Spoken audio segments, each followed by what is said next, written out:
Hello, everybody. I hope you guys are joining us. If you're having lunch, you're joining us from your couch or your bed or your working place. Feel free to turn on your camera. It's okay. No judgment. I did my hair just for you. It's working from home life. Elaine Rodriguez. I am a managing partner at List Ventures. And I actually wear several hats because I work in economic development and workforce development. But first and foremost, I'm the managing partner at List Ventures. I also currently serving as a technical assistance director for the LEAF program that's coming out of Cal State LA. We're running a fellowship and an accelerator. And I also work as a small business advisor across Los Angeles County, Santa Barbara County, and Ventura. So I work with a lot of founders, a lot of startups, roughly anywhere between 500 to 600 companies on a yearly basis on different stages of their business, everything from strategy to fundraising. And we work across all verticals, but I would say my niche is working with really, really early stage companies. And I've done everything from taking your financials from a notebook to Excel to QuickBooks, all the way up to running, high-end financials to turn into our accelerators and or even packaging loans. So kind of work all over the spectrum, but thank you for having me.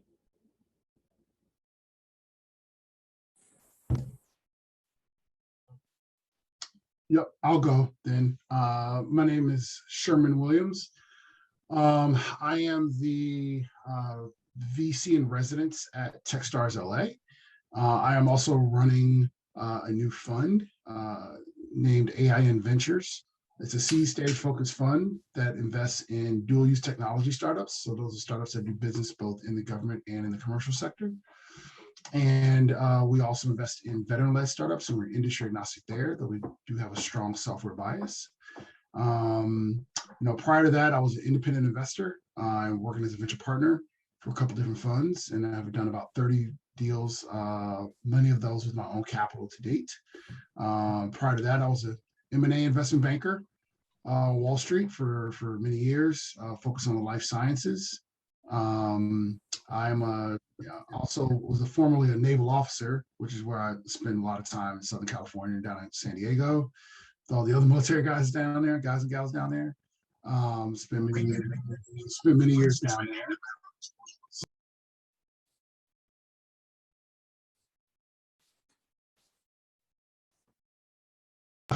Sorry about that. But I've spent many years down in San Diego as a naval officer. And yeah, that is me.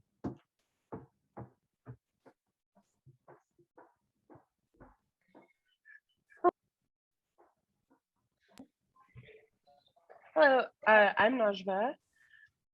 Just want to make sure you guys can hear me okay. I am unexpectedly in Mexico City. The Zoom Wi-Fi is therefore untested. But I am the head of product and marketing at the Calm Company Fund. We're a seed stage fund that has our own investment, our own investment vehicle called the SEAL, which is the Shared Earnings Agreement. And I didn't come from a finance background, though my last job before this, I was head of community at Quartz, which is a business news site. And then I spent about a decade as an operator in different startups, as well as having my own company. I was a founder for 2.5 years of a sustainable clothing line in New York. And I realized quickly that I prefer making digital products over physical products, but I am currently really working on expanding our, you might have heard of Earnest Capital, which is what we were called before. So I'm working on expanding sort of the Calm Company Fund purview. We just finished a crowd fund, like a WeFunder, an equity crowdfund. So after Backstage did theirs, we did ours, and we're kind of in this place where I think we're growing a lot. And we have a category of funding that we're trying to bring people into and other funds into called calm funding, which is like for the other 95% of companies that are not, they don't want to be or are not right for traditional venture pathways. So this is a perfect conversation. I'm super excited to be here. Thanks for having me.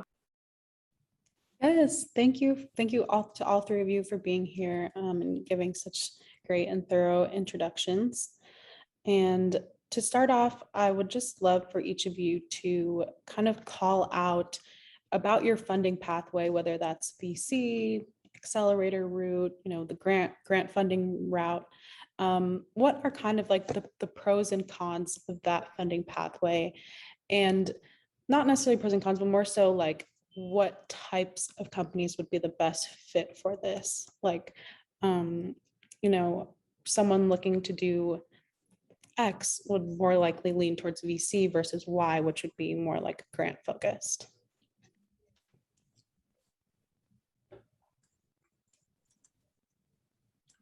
Yeah, maybe I'll go first. I think I'm going to make sure I understand your question. So it's like, if someone is seeking funding, how do they kind of which path to go down? I'll just regurgitate that and maybe you can give me a head nod. Sounds like that's correct.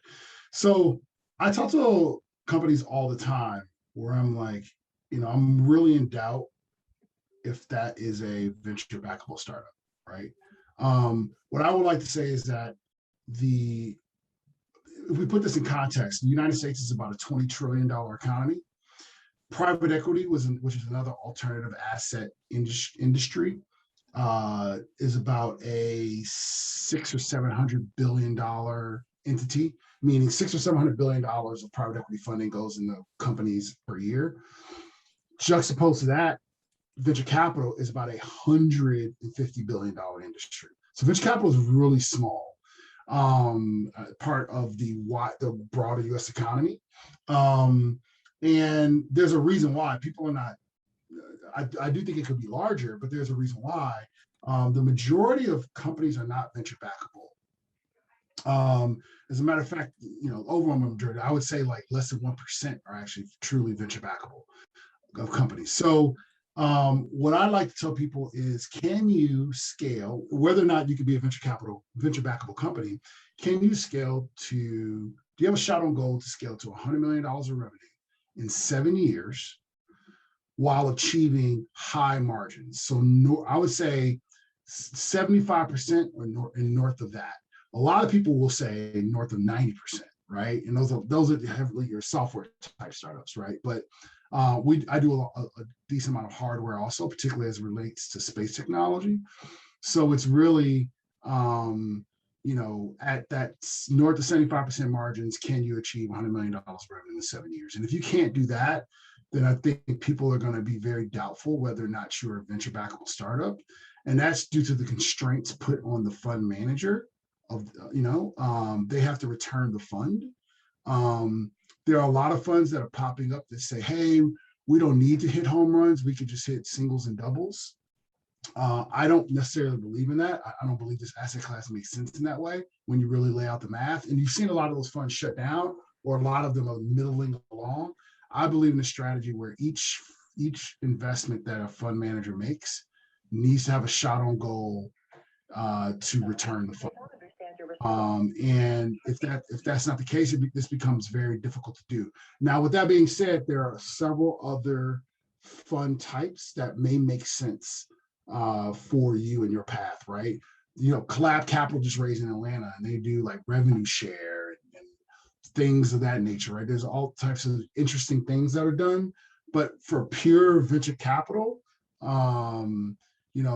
there are very few companies that actually make sense. And I think that question I just asked, that's what you should ask yourself.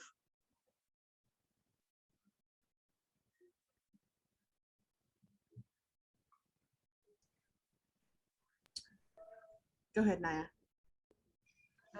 Najva, but yes, thank you. I was going to say, I think you're absolutely right. Most companies don't fit into the venture model, like the traditional venture model. And I think there's a thing, at least for digital companies, where that there's like a bit of a stigma. like as though you're not good enough, but it's actually just a very specific trajectory, specific margins, and specific goals for the founder and the company. We do a shared earnings model. So similar to collab capital, there's like flexibility. We actually can make good on our fund and our returns without someone ever raising another round of capital, and with them making money, and like with them not having to make $100 million for our investors and all our LPs to like be made good. And that and I'm seeing more funds like this show up. But I agree, if you're trying to not invest in home runs when you haven't actually changed the investment structure, something doesn't add up. So for who would be like a good fit for us, and I would say the category like us, like Collab Capital and a few other places that are doing their own sort of new or innovative investment structures would be, and the best way I can describe this is like, it's that space, if you're like a musician and you have like a DIY musician, right? They did everything themselves, it's like the bootstrapping founder. And then traditional venture is really that massive major record label deal. If you want, it's like go big or go home. We are sort of in that indie record label category of funds, where you can have big dreams, but you can do it on your own terms. And we don't need you to make $1 million for it all to make sense for us. And you're not a failure if you don't. What we specifically invest in, we have written a lot about. So, but the gist is that it can't be just an idea. So you need to already sort of have a product that you've built that's a little bit in the market, has some trajectory. We don't just pattern match. We don't just look at where your founders went to school or what they did before this and what big name they're part of or whatever. So we really actually just look at the the viability of your business and the ability for it to profit, not just scale. Profit sustainably over time. Yeah, I think the biggest question we always, when I work with founders and companies, right? The biggest question I always have is, what would you like your company to be, right, in the long run, right? And are you looking for an investor, right? Somebody that is going to be part of, somewhat part of your company, right? At whatever level they're investing in you, right? Whether in whatever model they're using, whether it's venture capital, whether it's, shared earnings, whatever that may be, right? There's an additional person that you're bringing on, right? Or team or company or whatever, right? Depending on the structure.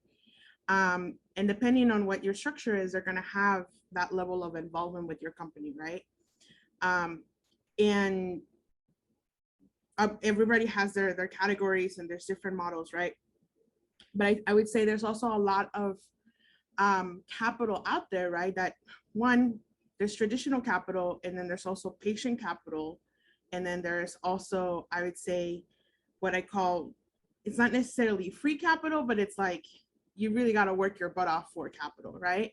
So, traditional capital, you got your lending, your loans that are so much better for brick and mortar. And there's like 17 different types of loans that are backed by the SBA. They're typically not, the structures are a little bit more complicated, but you can get to them, right? And there is a path to, say, for example, right now we're working with a company that needs a $3.5 million investment to open up an actual infrastructure, right? And buy a building.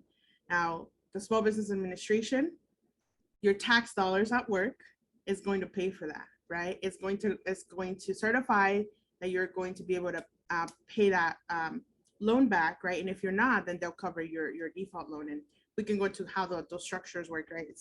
It's cumbersome and there's like lots of paths to it, right? And you're like, well, I went to Wells Fargo and they didn't want to give me $3 million, right? Because I didn't have like the credit score, I didn't have the collateral, I didn't have the assets, whatever, right? But there is a way to build it, right? There is a way to build your credit score. There is a way to build your assets. There is a way to build your narrative. There is a way that you can start. And the best way that I can describe it is when you all turned, I don't know, 16, 17, and your first credit card hit the mail, and your credit score was like, I don't know, 520, right? Because like you've never bought anything in your life before, so you're not credit worthy. At some point or another, you purchase something and boom, you're at 522, right? 10 years, 5 years, 6 years, depending on if they taught you anything about credit, right? Then you're like, how did I get to this $30,000 credit card, right? And you're able to then, have more credit or build up your credit cards, right? Or whatever that may be. Now, that is a different model. I think culturally is challenging, right? Like I'm Latina, and so like we don't borrow money. We just don't borrow money, right? We go through crowdfunding, and it is our version of crowdfunding. So we're talking like condinas or like giving circles, right? Those are the type of things that we're used to, and that's another way to kind of raise money for your company. And so that I would say is more like the traditional capital. Leading up to traditional capital, there's a lot of microfinance.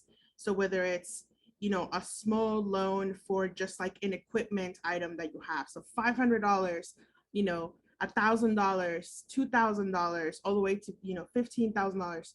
And I would say because of the disaster relief that has come down the pipeline and the movement towards supporting more, I don't want to say underrepresented, but really underfunded and undersupported founders, there is a lot of money that is specifically focused for women founders, for founders of color, for founders in South LA and East LA and, Inglewood. Like there's all these CDFIs that are working to really get this capital into the hands of these small companies. And even though you still have to show some sort of credit, some sort of like collateral and things like that, there's also 3 other C's, and 2 of them is all about, your character, right? So like 1, can you write a kick-ass narrative about you and who you are and why you are the right person to pay back those $2,000, those $3,000, those $5,000, right? Can you write a kick-ass narrative why you are the right chef to start that food truck or that brick and mortar, right? So it's all about, and again, culturally, very difficult, right? Like I cannot talk about myself. I cannot brag enough about myself. I don't post things on LinkedIn because it's hard, because I was taught to be humble. I was taught to be quiet. I was taught to, right? And I think we still suffer from a little bit of that, of like, you don't want to brag about who you are, but in reality, I think the patient capital is looking to see how hungry, how eager, how capable you are, and how hard you're gonna like really work towards, paying them back that money. I think that's important. And then I would say like the work your, what I call your, work your butt off capital, it's a little bit harder to get. So I'm talking about things like an SBIR or an STTP, right? Those are big grants, right? Government grants. We're talking like, I worked with a couple of founders that have gotten, like I had worked with one founder, engineer in hardware, and her first round was, $500,000, right? And that is equity free. It was like, here you go, $500, do your customer development, right? That was incredible, but it was a lot of work. It was a lot of writing, a lot of research, a lot of packaging, a lot of clunky, old, non-functioning CRM systems that the government has that you just have to put through, you just have to work through them. But once she qualified for round 1, then she qualified for round 2, which gave her $1.5 million. And funny enough, for her round 2 and her transition, she also had a baby in between, right? So she was raising a baby and, deploying that $1.5 million that she needed to deploy in the 2 years that they gave her. And then she went back and applied for a 3rd round and got $3 million. So there is ways to kind of figure out, there is ways to kind of hit your capital goals. It just really matters it really makes a difference in understanding like, what are your options, and understanding like, who do you like, what do your company needs to be, right? Like what kind of equity do you want to give up or not give up, right? Are you okay with, what is your relationship with credit and debt and money, right? Because that's also makes a huge difference. Are you scared of it? Are you willing to try something, right? And really finding somebody that, is a thought partner to help you with that is what's key, I think. Thank you. Thank you for these like very thorough answers. And I love the anecdotes that some of you threw in there. I think, for my next question, I'm wondering, like, are there any specific databases or incubators that come to mind that focus on non-VC funding?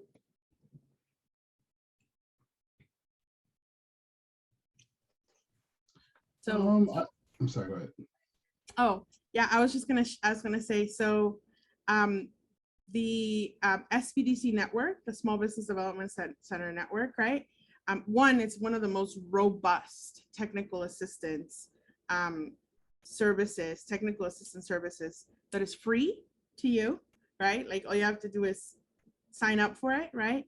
And they have, at least here in LA, so for those of you that are here in LA, we cover 3 counties, Los Angeles, Santa Barbara, Ventura County.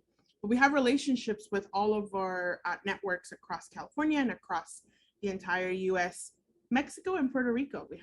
We have one in Mexico City and one in Puerto Rico. And there is, at least here in the LA network, there's close to 200 individuals, right, that work as advisors, right? They work in different fields, whether it's tech, non-tech, right? And then the funding path. So anything from getting, a contract with the federal government for, hardware, software, whatever it may be, all the way up to, also supporting you on your friends and family round, your crowdfunding campaigns, right? And this is one-on-one assistance, and it's free. It's your tax dollars at work. Use it.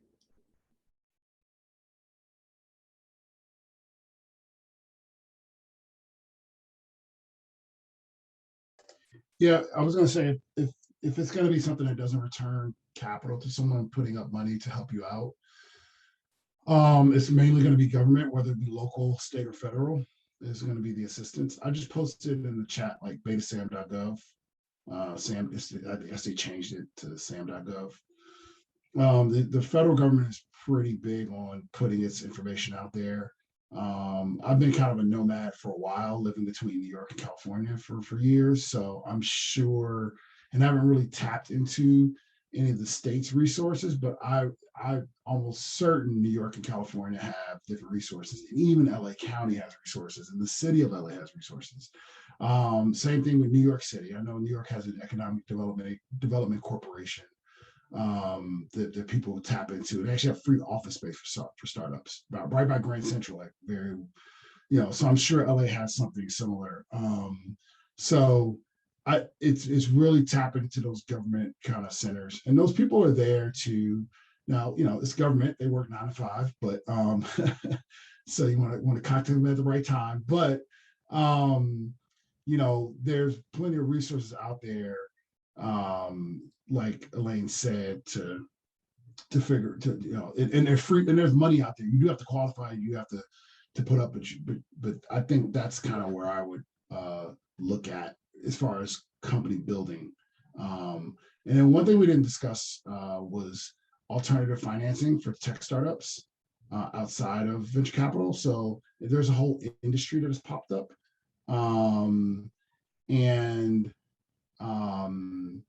It's like Clearbank is one example. Silicon Valley Bank has something called Lighter Bank. There's another one called Pipe. I've heard people talking about, or Pipe Drive or something like that.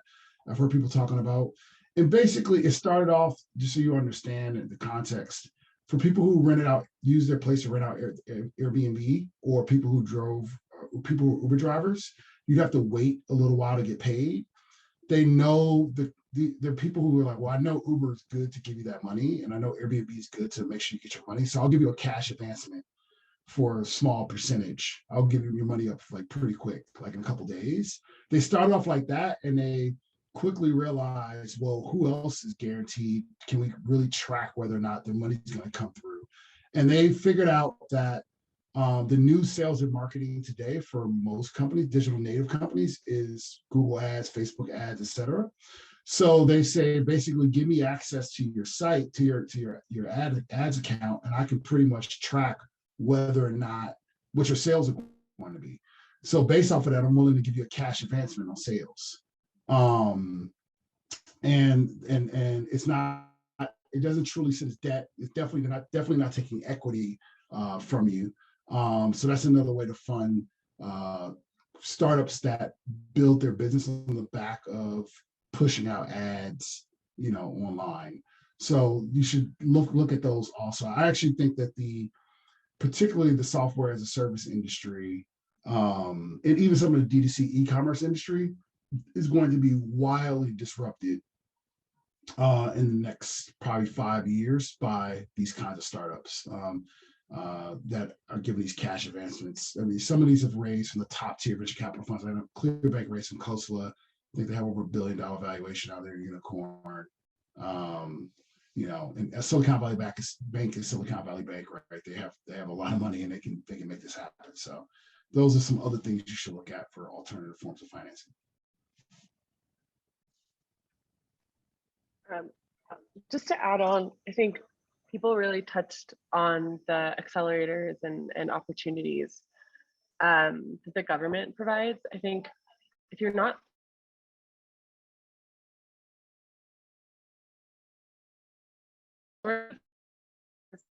and programs that are not free, which is from the government, but you have to apply, right? And then or take equity are going to have, you're going to have to pay up front because they have to run, like if they're not being funded somehow by the government or a nonprofit, most of the time, oh, sorry, I just heard I froze. So all I was saying is that if you're doing a, sorry guys, let me know if you missed something, but basically any accelerator or program for founders has to be funded one of three ways. They take equity, they're betting on you in the future, and that's how they're aligning with you. They get funding from the government or some nonprofit, or you're paying them. You're paying them because it's cheaper to pay them than give them equity. So there's things like Day One, there's Founder Gym, there's On Deck. There's also communities that are not accelerators or incubators specifically, but they will support you on your founder journey and have resources and things like this, like Grid 110, like workshops and experts and mentorship. We run a mastermind program for founders through our thing called Founder Summit Remote. So I think there's all these like sort of paid or premium founder communities that are like informal incubators. And I think it's nice to find the ones that sort of work for your kind of company. Like we tend to have digital founders and or founders who are e-commerce but doing recurring revenue. So that's ours, but like Day One or On Deck with those things, they all have, none of them take equity, and you don't have to raise VC and you don't have to go down that path if it's not a good fit for you, but they create the community, the support, the mentorship, and all those things, that the infrastructure to help you grow as a founder and as a company when you're like in the early stages. Awesome. Thank you for that. And I'm going to ask one more question here, kind of more general, so that we can wrap up and head to our breakout rooms, because I see that we have like a lot of opportunity for our attendees to like kind of ask more one-on-one questions, more specific to each of our speakers. Like, for example, I see some questions in the chat about like grants. Like Elaine has a lot of experience with that, and she, as she mentioned, she can definitely speak to that. And like Sherman, coming from Techstars, you can ask him more about like understanding what if you're the right fit for an accelerator, like what you need to have to pick out an accelerator program. And then Najva, coming from Company Fund, like if you would like to ask her kind of like the process when her company invests in a founder, how to recruit and build relationships with investors, those would be great to join once you're in those breakout rooms. So before we head off, kind of my last more general question is, for the three of you, any pieces, tips or advice that you have for someone who is fundraising, and like any kind of like common mistakes you've seen be made that they can like be aware of and look out for to not make those mistakes going into it?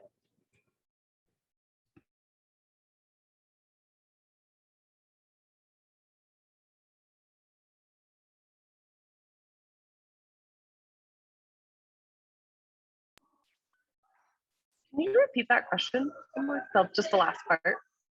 Oh yeah. I would just say like any like general tips or advice for founders who are going through the fundraising process or thinking of starting the fundraising process, and also like to kind of think about, like, are there any mistakes that you've seen, like common mistakes you've seen founders make? Like maybe they just didn't look into a certain area before starting, or they weren't prepared a certain way, that they can kind of learn from those mistakes.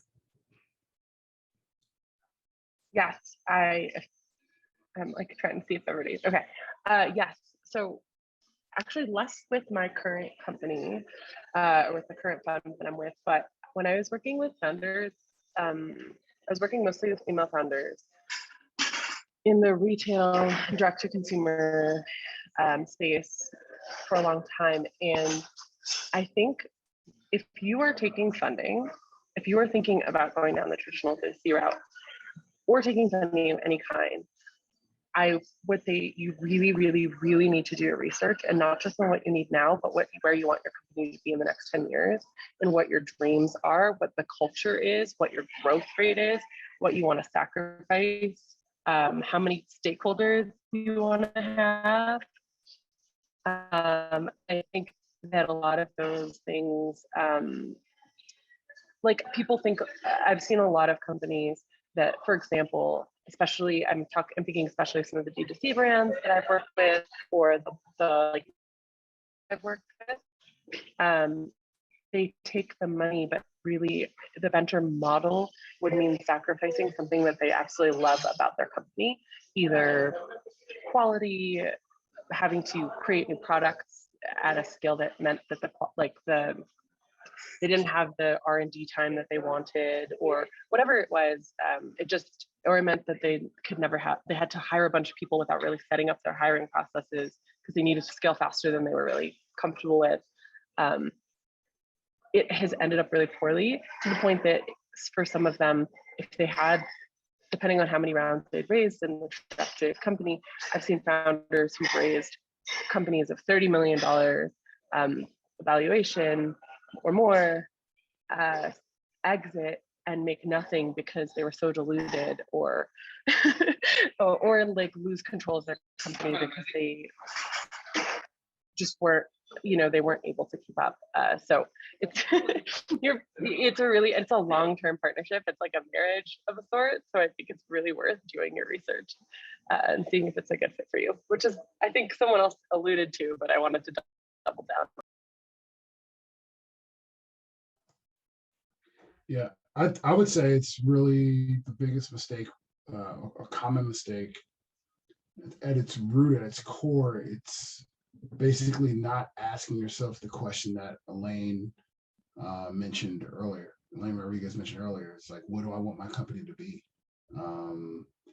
I think everyone on here is smart. A lot of people coming into this are smart, and if they're very honest with themselves and ask themselves that question, then they will quickly say, well, you know what?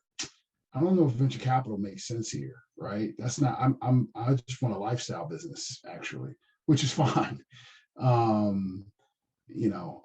So that's probably the biggest thing, is just not asking yourself that question ahead of time.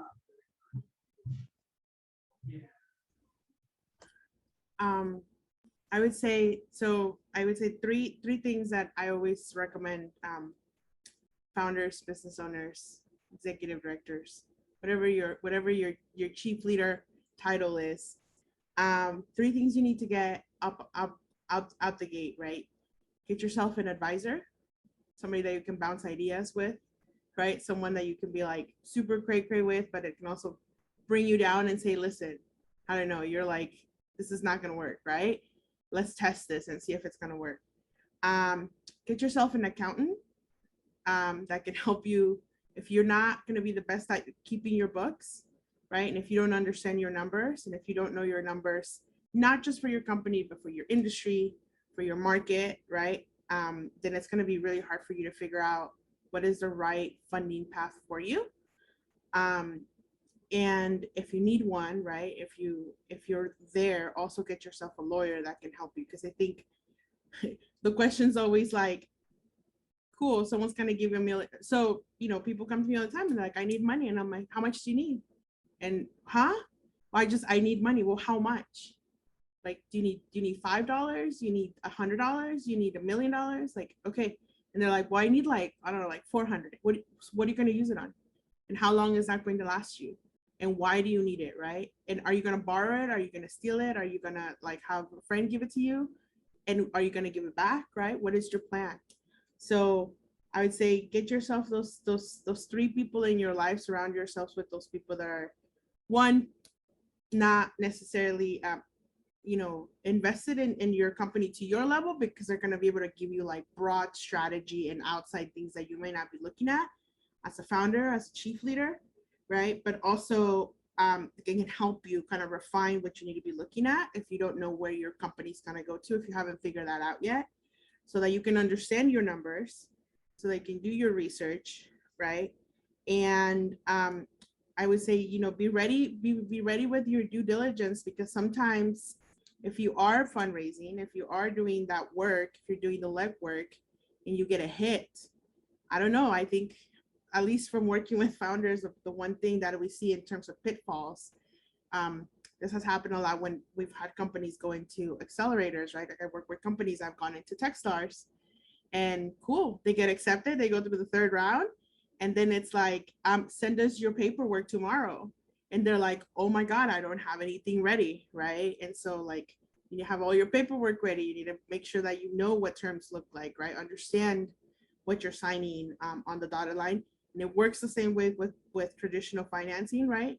You're putting in your application, you're doing all this work, and then tomorrow they're like, yes.